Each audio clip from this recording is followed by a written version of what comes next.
दोस्तों, एडवर्ब पर हमारा यह 5वां सेशन है। पिछले 4 सेशंस में हम लोगों ने sentence adverbs, adverbs of time, adverbs of place, adverbs of manner की चर्चा की। आशा है आप लोगों ने इससे लाभ उठाया होगा, इन चीज़ों को तैयार कर लिया होगा।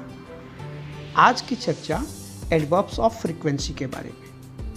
एडवर्ब्स ऑफ फ्रीक्वेंसी अर्थात वे एडवर्ब्स जो हमें बताते हैं कि कोई एक्शन, कोई क्रिया कितनी बार हुई, उसके होने की आवृत्ति क्या थी।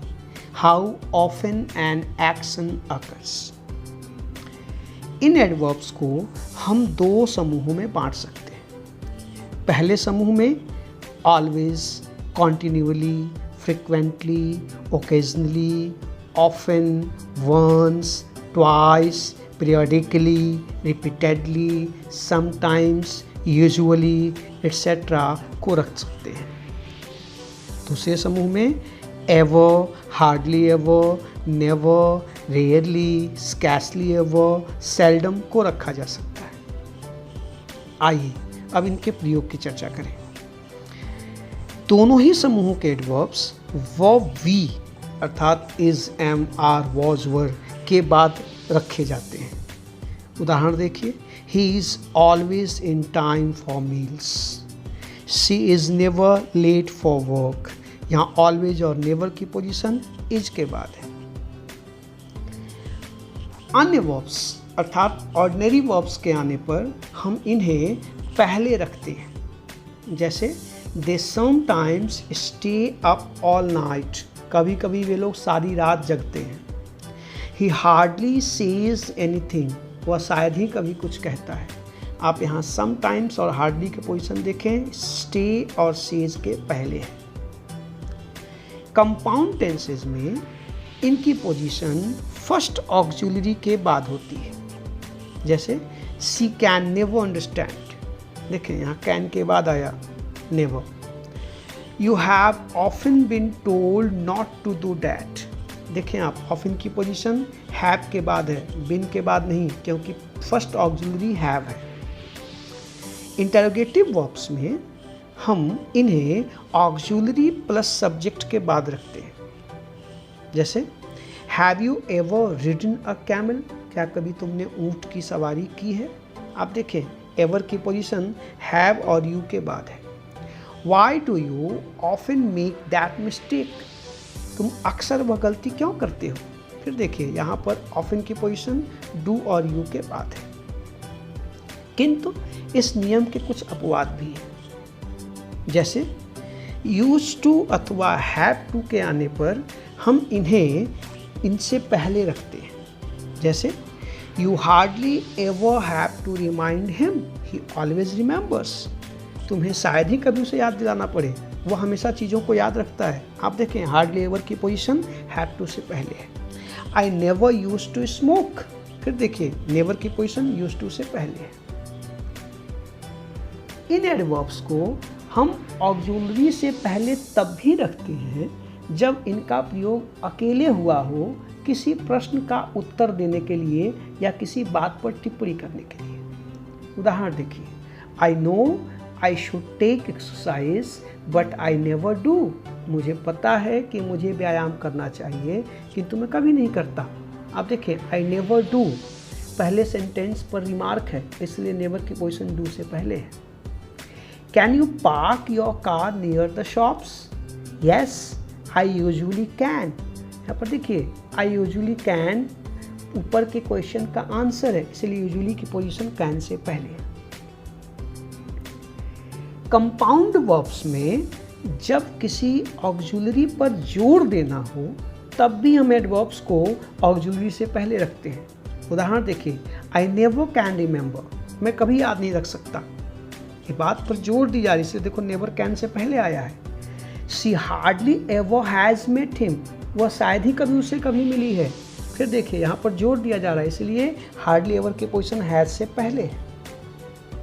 इसी प्रकार जब डू का प्रयोग हम किसी बात पर जोर देने के लिए करते हैं तब इन एडवर्ब्स को डू से पहले रखा जाता है। उदाहरण देखिए, I always do arrive in time, मैं हमेशा समय पर तो आता हूँ। Mohan often does help me, Mohan अक्सर मेरी सहायता करता तो है। आप देखें यहाँ पर जोर दिया जा रहा है, इसलिए ऑलवेज और ऑफन की पोजीशन डू और डज से पहले है। पहले समूह में आने वाले एडवर्ब्स को हम मतलब ग्रुप ए का जो एडवर्ब्स है उसे हम सेंटेंस या क्लॉज के बिगिनिंग अथवा एंड में भी रख सकते हैं, शुरू या अंत में भी। आप देखें, sometimes I go by car, यहाँ पहले आया। I like to be on my own sometimes, अर्थात मैं कभी कभी खुद पर भरोसा करना, खुद के भरोसे रहना पसंद करता हूँ। देखिए बाद में आया। I have only been there once, फिर देखिए वंस लास्ट में आया।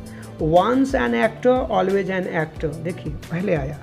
ऑफन ही वॉक्ड, यहाँ भी पहले आया। ऑफन का प्रयोग जब सेंटेंस के अंत में किया जाता है तब नॉर्मली इसके साथ वेरी अथवा क्वाइट का प्रयोग किया जाता है। उदाहरण देखिए, he walked quite often, she comes very often. आप देख रहे हैं ऑफन के पहले क्वाइट और वेरी का प्रयोग, ये नॉर्मली किया जाता है जब इसको अंत में रखते हैं। इम्परेटिव सेंटेंसेस में हम ऑलवेज को वाक्य के आरंभ में भी रख सकते हैं। ऐसे यह शुरू में नहीं आता, इम्परेटिव में आता है। ऑलवेज लॉक योर कार, देखें पहले आया। ऑलवेज कम ऑन टाइम, ये दोनों के दोनों इम्परेटिव हैं, इसलिए ऑलवेज को पहले रखना संभव है। ग्रुप बी में आने वाले एडवर्ब्स जैसे hardly, scarcely, never, rarely, seldom का प्रयोग कभी भी नेगेटिव सेंटेंस में नहीं किया जाता, क्योंकि ये खुद ही नेगेटिव होते हैं। उदाहरण देखिए, आई हार्डली नो हिम, ये करेक्ट है। अगर आपने कहा I hardly don't know him तो गलत हो जाएगा। हार्डली का प्रयोग मुख्यतः एनी, एवर, एट ऑल अथवा कैन के साथ किया जाता है। उदाहरण देखिए, he has hardly any money, I hardly ever go out, it hardly rained at all last summer, her case is so heavy that she can hardly lift it। आप देख रहे हैं सभी में हार्डली के साथ किसी में एवर, किसी में एट ऑल, किसी में कैन, किसी में एनी का प्रयोग हुआ है। ध्यान रहे, हार्ड और हार्डली के बीच घालमेल कभी मत करिएगा, दोनों के अर्थ अलग होते हैं। आप उदाहरणों से समझ सकते हैं। He looked hard at it, इसका मतलब है ही स्टीयर्ड एट इट, उसने उसकी ओर कठोर नज़रों से देखा, घूरते हुए देखा। He hardly looked at it, इसका मतलब है he gave it only a brief glance, मतलब उसने उसकी तरफ बस एक झलक देखा, देखने की कोशिश ही नहीं की। इसी प्रकार ही वर्क्स हार्ड, अर्थात he is a hard working man, वह एक परिश्रमी व्यक्ति है, परिश्रम करता है। ही हार्डली वर्क्स एट ऑल का मतलब वह शायद ही कभी काम करता है, he doesn't work. Almost not, लगभग नहीं के अर्थ में हम हार्डली के बदले स्कैर्सली का प्रयोग भी कर सकते हैं। जैसे he has scarcely any money, I scarcely ever go out. आप देख रहे हैं जहाँ पे स्कैर्सली का प्रयोग हुआ है वहाँ हार्डली का प्रयोग भी किया जा सकता है। अब जरा स्कैर्सली और बेयरली के बीच के अंतर को समझें। स्कैर्सली का मतलब होता है नॉट क्वाइट, जबकि बेयरली का प्रयोग नॉट मोर देन अथवा ओनली जस्ट के सेंस में होता है। इस बात को आप उदाहरण से समझेंगे तो बेहतर समझ में आएगा। There were scarcely 20 people there, इसका मतलब है कि वहाँ 20 लोग भी नहीं थे, अर्थात 20 से कम ही रहे होंगे। जबकि there were barely 20 people there, अर्थात वहाँ केवल 20 लोग ही थे, 20 से अधिक नहीं रहे होंगे। इसी प्रकार I can scarcely see it, मतलब मुझे मुश्किल से दिखाई दे रहा है, मैं ठीक से उसको देख नहीं पा रहा हूँ। जबकि आई कैन बेयरली सी इट, मैं केवल देख पा रहा हूं, मुझे बस दिखाई दे रहा है। नेवर का प्रयोग मुख्यतः अफर्मेटिव वर्ब के साथ होता है और इसका अर्थ होता है एट नो टाइम। जैसे he never saw her again, उसने उसे दोबारा कभी नहीं देखा। I have never eaten snails. They never eat meat. आप देख रहे हैं यहाँ नेवर का प्रयोग एट नो टाइम, कभी नहीं के सेंस में किया गया है।